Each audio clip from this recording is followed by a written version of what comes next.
বোন মুনমুন, চল বাড়ির কাজগুলো সেরে ফেলি। মামি যদি এসে দেখে আমরা কাজ না করে বসে আছি তাহলে মামি ভীষণ রাগ করবে।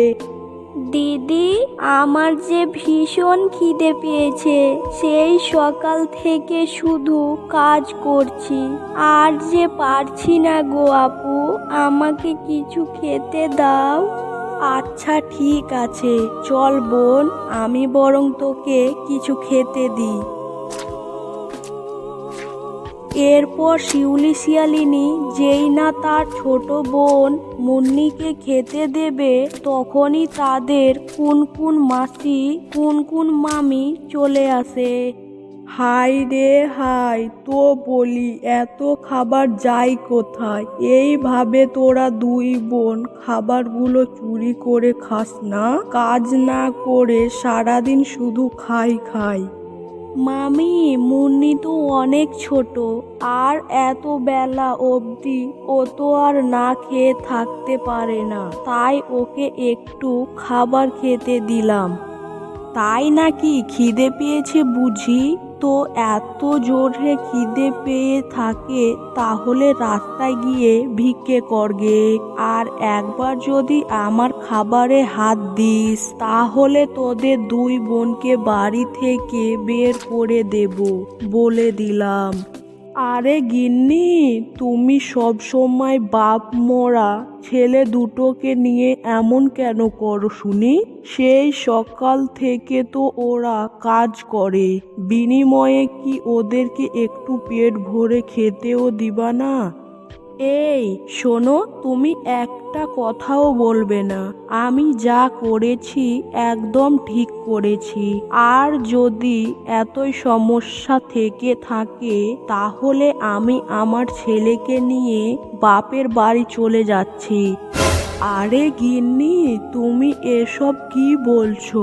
ঠিক আছে, তোমার যা ভালো মনে হয় তুমি তাই করো, তবে তুমি আমার ছেলেকে নিয়ে এই বাড়ি ছেড়ে কোথাও যেও না। মামি, আমার খিদে পায়নি, আমি খাবার খাবো না, তবুও তুমি এ বাড়ি ছেড়ে যেও না মামি।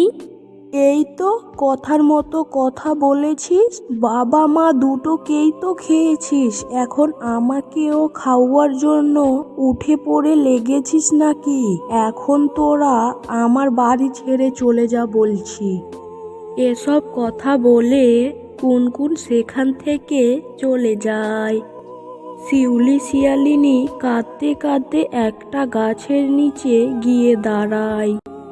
বোন, মামি তো আমাদের বাড়ি থেকে তাড়িয়ে দিল রে, এখন আমরা দুই বোন কোথায় যাব? আর তোকে কি বা খাওয়াবো? আর যদি বাবা মা বেঁচে থাকতো হয়তো তোকে অত কষ্ট করতে হতো না রে, অত কষ্ট করতে হতো না। আপু, আমার যে সব কিছু অন্ধকার লাগছে, মনে হচ্ছে খিদের জ্বালায় মরেই যাব। ওদের দুই বোনের সমস্ত কথা ওই গাছের ওপরে বসে থাকা একটা ডাইনি শুনছিল। তখনই সেই ডাইনি তাদের দুই বোনের সামনে চলে এলো। আপু আপু, দেখো কি ভয়ঙ্কর একটা ডাইনি আমাদের মারতে এসেছে। ডাইনি ডাইনি, তুমি আমাদের মেরো না গো। তোমরা দুইজন আমাকে দেখে একদম ভয় পেও না, আমি তোমাদের সমস্ত কথা শুনেছি। সত্যি তোমাদের কথা শুনে আমার চোখে পানি চলে এসেছে। তোমাদের তো অনেক খিদে পেয়েছে বুঝি, বলো তোমরা কি খাবে? আমার খুব পিঠে খেতে ইচ্ছে করছে, কতদিন হয় পিঠা খাইনি, আমি পিঠা খাবো। ঠিক আছে, আমি তোমাদেরকে এখনই পিঠা এনে দিচ্ছি। এই বলে ডাইনি তাদের দুই বোনকে পিঠা দেয়। তারা দুই বোন মজা করে পিঠা খায়।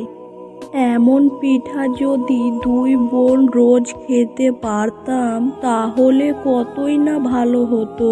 আমাদের আর না খেয়ে থাকতে হতো না রে বোন। তোমরা কিচ্ছু ভেবো না, আমি তো তোমাদের দুই বোনকে সাহায্য করতেই এসেছি। এই নাও, এটা হলো একটা পিঠার গাছ। এই গাছটি তোমাদের বাড়ির উঠোনে বপন করবে, তারপর দেখবে এই গাছে অনেক পিঠা হবে। ডাইনি বন্ধু, তোমাকে অনেক অনেক ধন্যবাদ। আজ তো আমরা পিঠা খেয়ে আমার বোনের জীবন বেঁচে গেল, নয়তো এতক্ষণে আমার বোনকে হারিয়ে ফেলতাম আমি। আচ্ছা ঠিক আছে, তাহলে এখন আমি আসি। এরপর তোমরা দুই বোন যদি বিপদে পড়ো সঙ্গে সঙ্গে আমাকে স্মরণ করবে, আমি ঠিক চলে আসব। এ বলে ডাইনি সেখান থেকে চলে যায় আর তারা দুই বোন সেই চারা নিয়ে হাঁটতে লাগে। কিছুক্ষণ পর তারা দুই বোন তাদের বাড়ি পৌঁছে পিঠার গাছ লাগালো। পরের দিন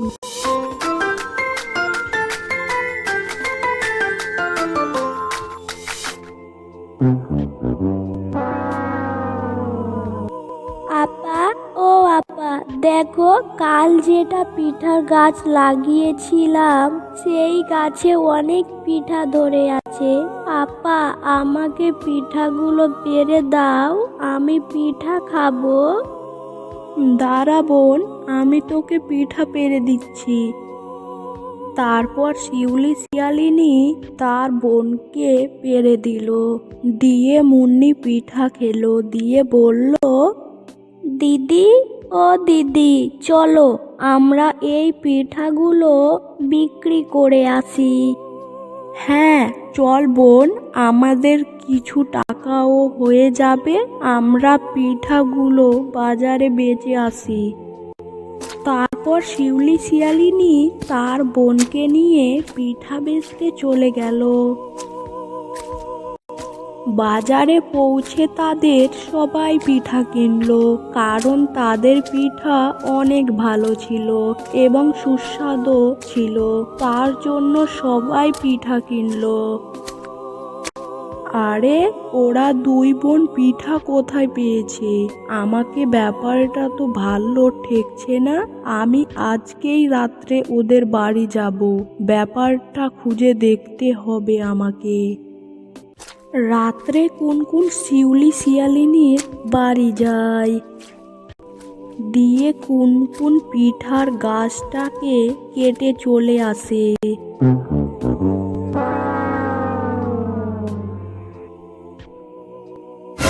বোন, বোন রে, আমাদের এত বড় ক্ষতি কে করলো রে?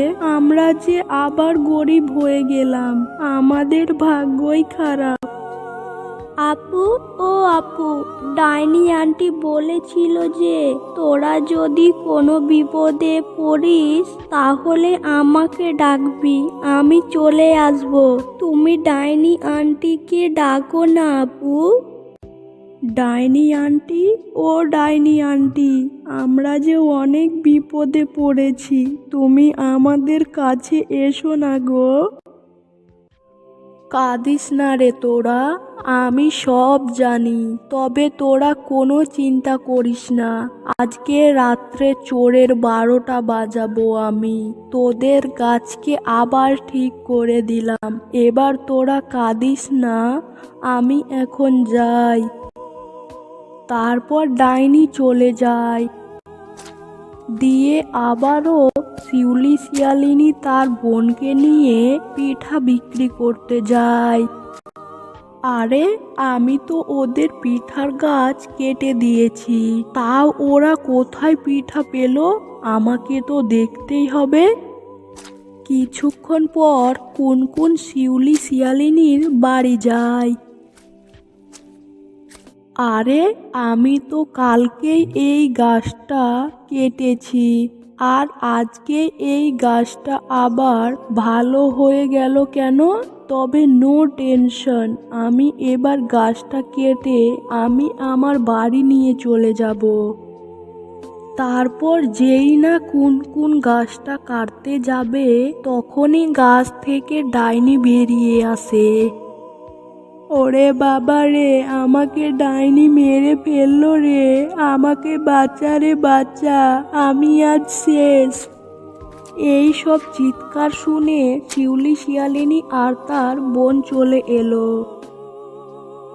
আমাকে বাঁচা রে শিউলি, আমাকে বাঁচা, না হলে আমাকে এই ডাইনি মেরে ফেলে দেবে, আমাকে তুই বাঁচা। ডাইনি আন্টি, আমার মামির কাছ থেকে চলে যাও। তারপর ডাইনি সেখান থেকে চলে যায়। আমাকে তোরা ক্ষমা করে দে রে মা, আমি তোদেরকে এই বাড়িতে থাকতে দেব না। এখন থেকে তোরা আমার সঙ্গে থাকবি, আমার মেয়ের মতো হয়ে।